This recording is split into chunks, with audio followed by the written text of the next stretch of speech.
Hello everyone, and welcome back to Oxygen for the Soul. This week's Parashat is Parashat Hukkat, and it is a continuation of the Sefer Bamidbar, where we just left off previously in the Parashat Korach, and we learned about the rebellion of Korach and how that rebellion was ultimately put to rest. The gap between the events in Parashat Korach to Parashat Hukkat are about 38 years. So 38 years, there is zero complaining, zero issues that come up. But now over here, you have a scenario where you have Am Yisrael getting themselves into a point where they're getting closer and closer to preparing themselves to leave the Midbar and preparing to get themselves ready to get into Eretz Yisrael. Okay, so the parasha begins with this. And God says to Moses and to Aaron, saying, Zot Hukkat HaTorah. This is the Hukkat HaTorah Asher Tziva Hashem Le'emor. These are the chok, these are the chukim, these are the laws that are beyond human comprehension. These are the laws that are outside of human understanding. Now, what's interesting is that why is it called Zot Hukkat HaTorah? Why isn't this called Zot Hukkat HaPara Aduma? The verse continues, Darbel b'nei Yisrael v'yichud alecha para aduma temima asher en ba'amum.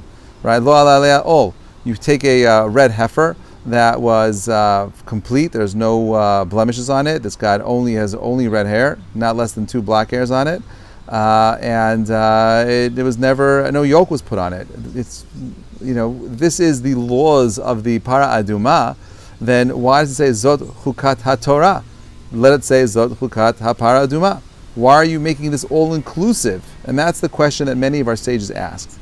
And more than that, when you keep reading through the parasha itself, we have so many questions. Why was it quiet for so long? Why all of a sudden are we being taught these laws of Hukim? Why is it that this is the same parasha where we have the situation of Aharon and Miriam dying? We have bad Miriam drying up, Miriam as well. She dies. We lose that. The Jewish people complain by Maima Rival, by the bitter waters, and God instructs Moshe to go ahead and take his staff and speak to the rock, and instead he ends up hitting the rock, and we know he's punished and Aaron's punished. There's a lot going on over here, and the question is why? What is the overarching message of the parasha? What is the para aduma? So we know classically the para aduma works like this: that when you take its ashes and you sprinkle it on that individual who is impure, impurity over here is specifically from death, and that impure person becomes tahor, becomes pure, and the sprinkler, the person who is sprinkling on the person that is impure, he becomes impure. And this is a paradox. What do I mean? The thing that has the power of purifying, the thing that has the power of purifying the impure has the potential of contaminating that person that's already pure. How does that work? And I'm sure you'll hear different people over the next few days in Shabbat who will give you all kinds of answers to help address that particular question. I don't want to do that. I want to ask another question. Is there a reason why the laws of Para Aduma are being taught over here? And is there maybe some type of correlation between these laws of Para Aduma and Moshe hitting the rock? This is a very profoundly powerful parsha. There's a lot going on over here, and I'm going to share some of my thoughts. But before I do, I want to get into something that Rav Soloveitchik brings up in the Chumash. He says as follows. He says, when the pasuk says "Bemet lekol nefesh adam," right? When we're talking about the impurity, specifically the impurity that comes from tumat met, from death. Listen to what he says. He says a corpse of a human soul. He says the chok here is not merely in the performance of the Para Aduma ritual, but in the mind-defying mystery of death itself, whose defiling effects the watery ashes seek to counter. Death, the Torah tells us, has a contaminating effect. Contact with it disqualifies us from entering the temple, from participating in other matters of holiness. Death is a mocking fate which awaits us all, a trauma of human helplessness which disturbs our essential serenity. It is absurdity which undoes all of man's rational planning, his dreams and his hopes. We wonder Why should the foremost of God's creation have an awareness of his mortality and live in constant dread and distress in the face of its inevitability? Why did God create human beings with death? And what does that do to our psyche? Well, the Paraduma is addressing a very crucial, critical part of our subconscious. And that is, well, if I'm going to die and I can't control my death, I can't control when it happens, I can't control anything about it, maybe everything here is just inevitable and I'm not in control and the whole thing's just an illusion, the whole thing is just a farce, right? Who says that everything that I'm doing has meaning? Now you have to remember, put this in contrast to the Egyptians. The Egyptians were obsessed with death. The Egyptians worshiped death. They prepared for death. Their whole culture was about dying. And this is, unfortunately, some of that legacy lives on in some Muslim cultures today as well, that life is all about death. In Judaism, we say, Yafeh sha'achat ba'olam hazeh mikol olam haba, that one moment of life is far greater than any amount of afterlife. Why? Because this is the life of movement. This is the life of potential. So what trips us up? You know what trips us up? Thinking that we understand the system. I could be obsessed with death, and I could get myself into a place where I'm so broken and depressed and downtrodden that I don't want to even try. I don't want to get out of bed. I don't want to do anything. I just want to be left alone. Leave me to my own devices because life is depressing. And Judaism says no, that there's a sacrifice that takes place in life. That sometimes there's more to the picture than you and I can understand. The chok comes from the word chakuk, which means to engrave this concept in our mind that that life, we don't fully understand it. We mistakenly believe that we understand what's happening. We don't understand. You don't understand anything. The paradox of knowledge is that the more I know, the more I know not. And therefore, the more I study, the more humble I should become. The more, the more I should be able to surrender myself to the fact that I don't understand. But that's not what happens. All too often, people study, they're learning, they're in academia, and they become snobby, thinking they know everything. That is the opposite of what Judaism wants us to do. Judaism wants us to get ourselves to a point where we humble ourselves to the recognition that the world itself operates at a level that you and I can't understand. That doesn't mean that we shouldn't try to understand it. That doesn't mean that we shouldn't try to put in efforts in conquering information. We do all of that, but with the understanding that everything about the world that I'm in has a limitation to my understanding. But the one imperative, the one part of the narrative that is so important is my desire to want to live. That someone who is alive can purify that which is impure. That there is a process here of generational participation. That a Kohen Gadol can't do anything. He can't defile himself or anyone but immediate family. There's something profound about this concept of sanctity, that sanctity is something that we take so seriously because sanctity is tied into the desire to live. To be kadosh means to create the boundaries necessary to live a life of meaning. So he continues over here. He says, in Judaism, the concept of death defiles is probably unique to our faith. That the fact that when someone dies, that someone becomes impure, that's unique to our Judaism. Judaism never equated death with holiness. The Zohar writes, death deprives the Jew of his Creator's holiness, his divine image, his Tzelem Elokim, and his Holy Spirit. What remains is the lowly body. God is called Elokim HaChaim, the living God. And the Torah is described as Etz HaChaim, a tree of life. In contrast, talking about the Egyptian civilization over here, right? They were constantly obsessed with their preparations for death. But for Jews, we prepare for every moment, every day. Every day is an opportunity to engage in something more profound. Okay, the Paraduma, right? The Paraduma is all about bringing sanctity into a world of death.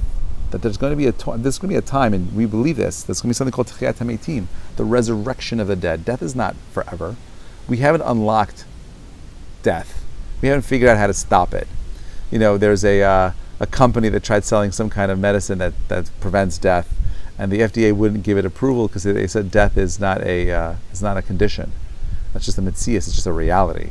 And it's like death is not a sickness, even though in Judaism we do believe that that's not the ideal state that God created man, and He created man in a different kind of reality, right? What does that look like? I don't really know, but what we do know is that the purpose of the paraduma is to give us hope that which is cannot be understood, the chok of death, we just do because it's the right thing to do. We're involved, engaged, and like is the right thing to do. Think about how much we've benefited from the people before us, how all the lives that have led to this beautiful world that you and I live in today, a world where we have food and medicine. There's complications, it's not perfect, I get it, but regardless, there's still so much tov in the world that you and I have access to, and that's because of everything that came before us.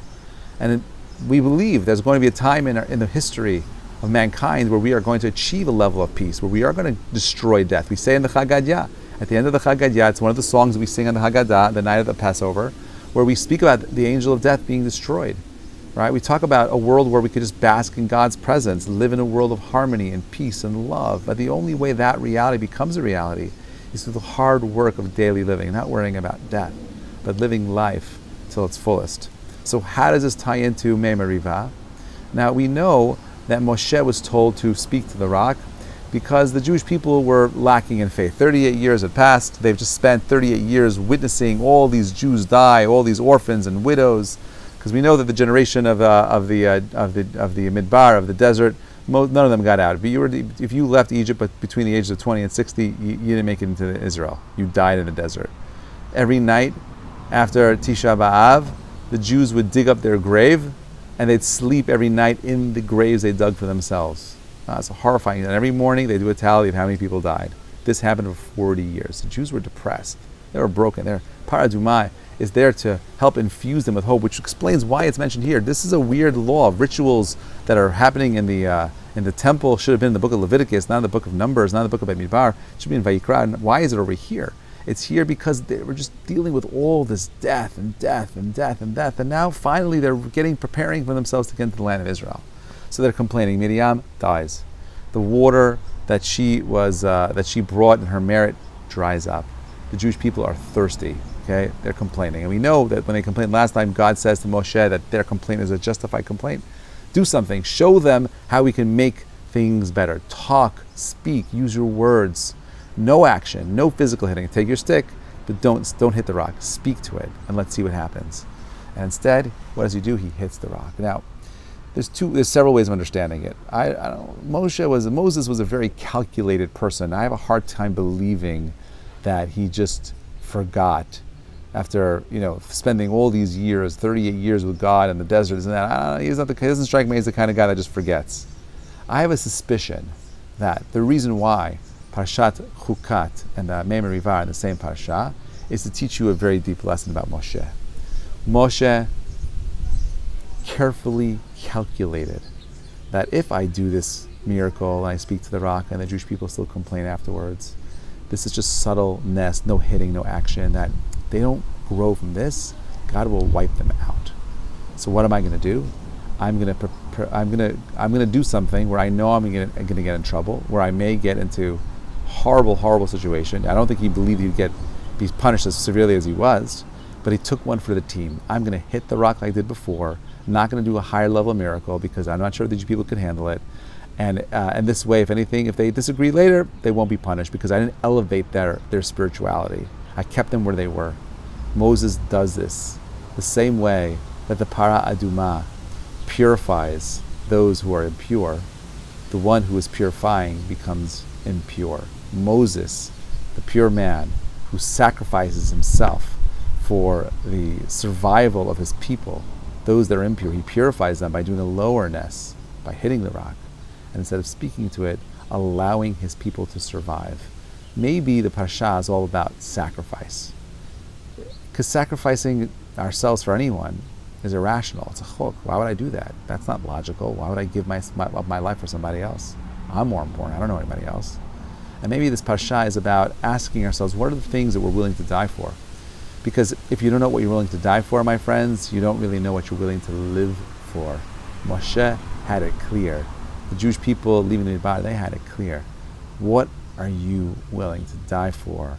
will tell you how you could live a meaningful life. We don't live for death, we live for life. We live for every opportunity under the sun. Every opportunity to do good, we try to take it, make the most out of it. And maybe that's the message of the Parasha. The message of the Parasha is the chok of life is that we don't really figure it out. We don't understand anything.